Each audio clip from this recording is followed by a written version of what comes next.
When London had maybe 15,000 people living inside it, there was a city on the other side of the world with over 1 million.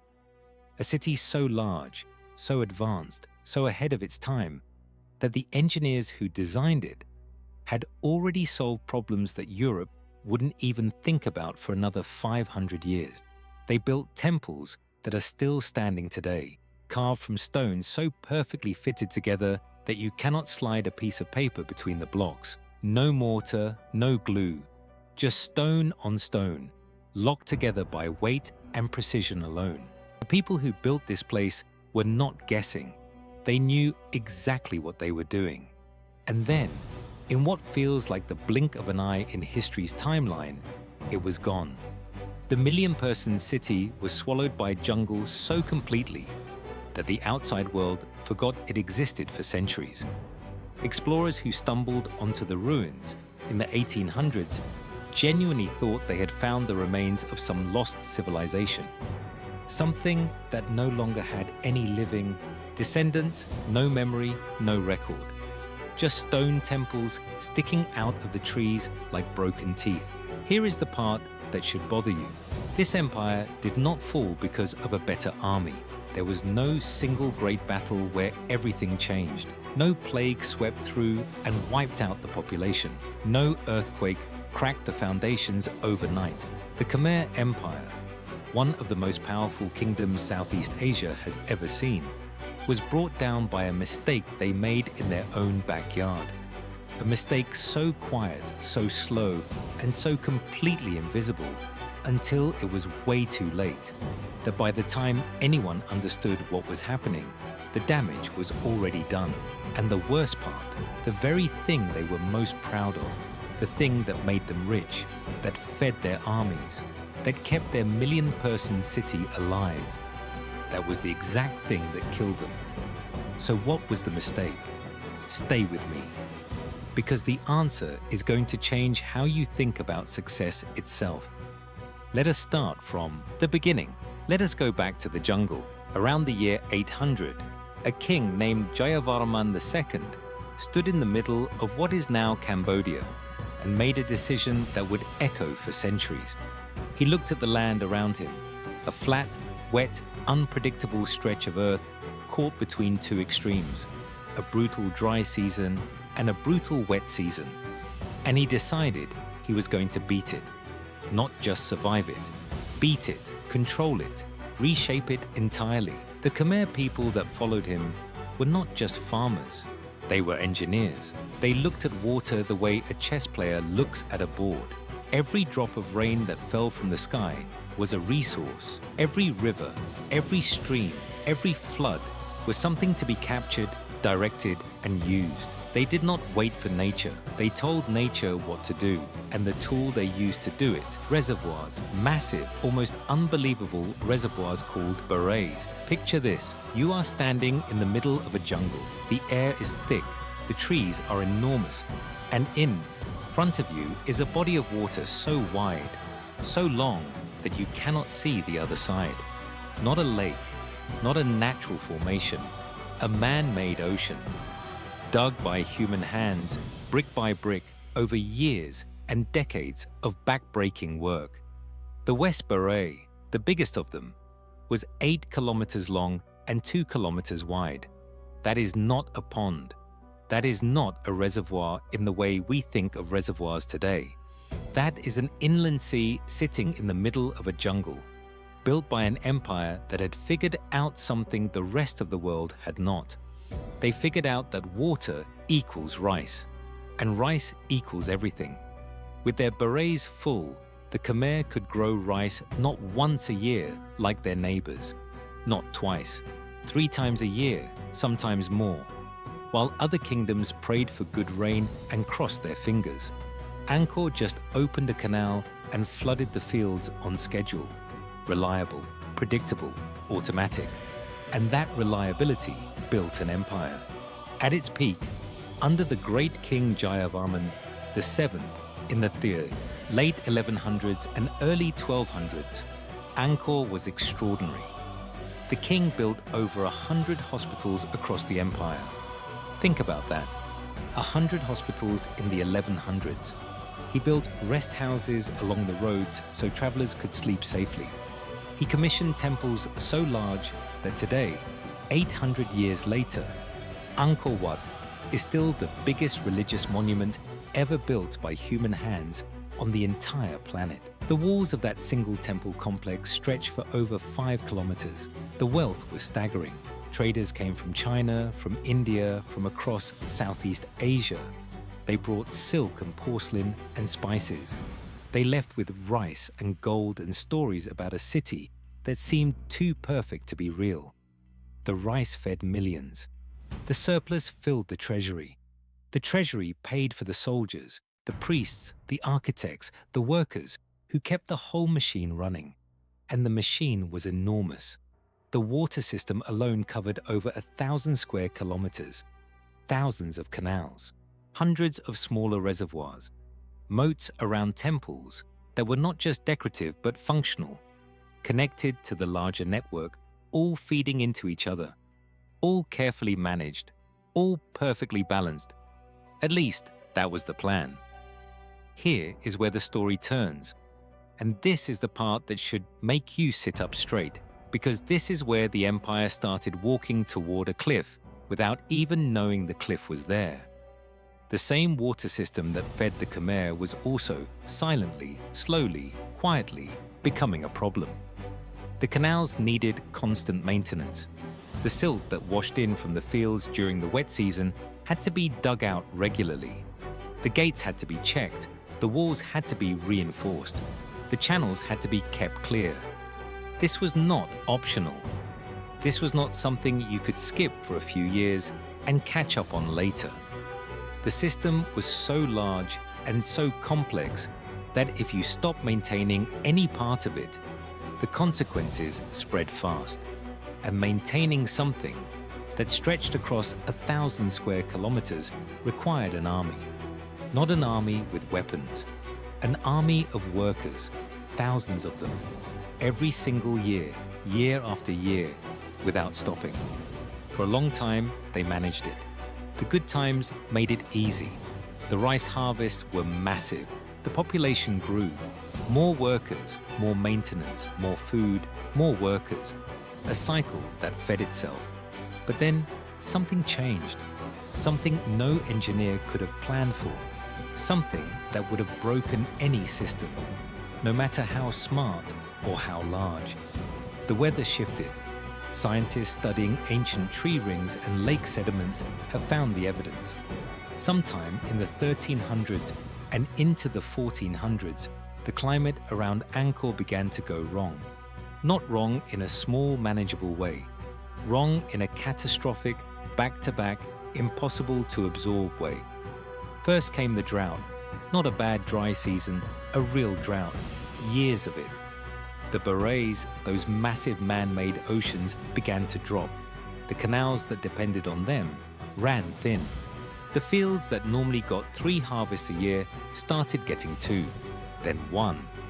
The rice surplus that had powered everything started to shrink.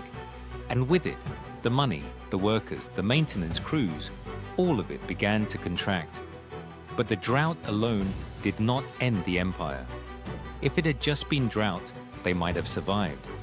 They had water stored. They had deep reservoirs. They had centuries of knowledge about how to manage lean years. What broke them was what came next. Right on the heels of the drought came the floods, massive monsoon seasons, more rain than the system had ever been designed to handle. And here is the cruel irony, the part that makes this story so hard to watch. After years of drought, the canals and reservoirs had silted up. The maintenance had fallen behind because there were fewer workers. The channels that should have guided the floodwater safely through the city were clogged, weakened, partially collapsed. So when the rain came, there was nowhere for it to go. The water did not just flow through Angkor, it smashed through it. It tore apart canal walls that had not been properly repaired. It overwhelmed gates that were no longer functioning. It flooded rice fields and did not drain away. It turned the roads into rivers. It undermined the foundations of structures that had stood for centuries. And here is the truly devastating part. The more the system broke, the harder it became to fix, because fixing it required workers. Workers required food. Food required working canals. Working canals required workers. The circle had collapsed inward. Every part of the problem was connected to every other part of the problem. Think about it this way. A simple hut in a storm gets wet. A massive glass palace in a storm shatters. The more complicated you make something, the more ways it has to fail. This is what engineers today call a fragile system. A system where everything depends on everything else running perfectly. When conditions are good, a fragile system looks like a miracle. It performs better than anything simpler ever could. But when conditions turn bad, that same complexity becomes a trap. There is no graceful way to slow down, no backup plan, no simpler version to fall back on. It either all works or it all breaks. The Khmer had built the most sophisticated water management system in the ancient world, and that sophistication was their undoing. By the mid-1400s, the writing was on the wall. The rice yields were collapsing. The trade routes were disrupted. The rival kingdom of Ayutthaya to the west had been growing stronger for decades, and they were not waiting patiently. They attacked the weakened empire repeatedly. They sacked Angkor at least twice. But even that was not the killing blow. Because armies can be fought. Cities can be rebuilt after war. What you cannot rebuild is the will to stay when everything around you is already falling apart. The people of Angkor looked at the broken canals, the flooded fields, the shrinking harvests, the enemy raids, the failing infrastructure, and they made a quiet decision. Not a dramatic decision, not a decision anyone announced. Just a slow, silent, collective agreement. It was time to leave. The king moved the capital south, closer to the coast, to what would eventually become Phnom Penh, a smarter location for a kingdom that now relied more on trade by sea than on massive rice farming, more flexible, less dependent on a complicated, high-maintenance water network that had already broken. And the people followed, not all at once, over years, over decades. Families packed what they could carry and walked away from the greatest city on earth. They left behind the temples, the barrays, the canals, the hospitals, the roads. They left behind everything that had taken 500 years to build. And the jungle moved in, slowly at first. Vines crept up the temple walls. Trees pushed their roots through the stone floors. The canals, no longer maintained, became swamps. The rice fields returned to forest. The roads disappeared under growth so thick that within a generation, you could stand 50 meters from a temple the size of a modern skyscraper and not know it was there. By the time Portuguese missionaries stumbled across the ruins in the 1500s, the local people could not tell them who had built the temples. The memory had faded that completely. The city had not just been abandoned, it had been erased, swallowed so thoroughly by nature that it passed from history into legend into silence. It was not properly rediscovered and documented until a French explorer named Henri Mouhot made the ruins famous in the 1860s. He described temples so beautiful, so massive, so impossible in their construction, that his accounts were initially dismissed as exaggeration back in Europe. Nobody wanted to believe that a civilization in Southeast Asia had built something that put the great monuments of Europe to shame. But they had, and then they had lost it all. Not to conquest, not to plague, not to some dramatic moment that historians could point to and name. They lost it to a slow, invisible failure, hiding inside their greatest achievement. So what is the lesson here? The Khmer did not fail because they were weak. They failed because they built something so perfectly tuned for one set of conditions that it could not survive a different set. They had no backup, no simpler version, no way to scale down gracefully. When the system cracked, it did not crack a little. It cracked all the way through, and this matters today more than most people realize. Because we live in a world that worships optimization, getting the maximum output from every input. We build supply chains with no slack.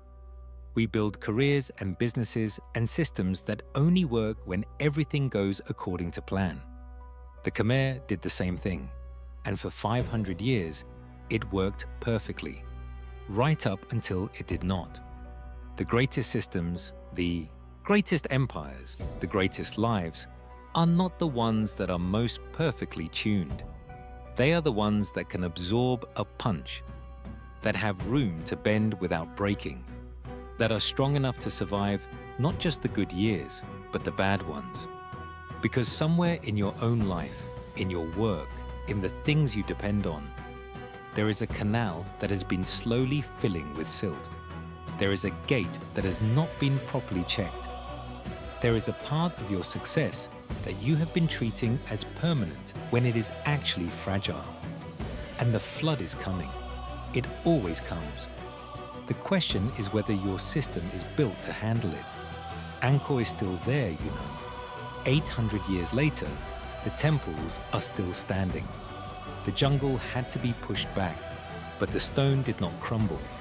What the Khmer built with their hands lasted longer than the empire that built it, longer than the water system that fed it, longer than the civilization that raised it from the jungle floor.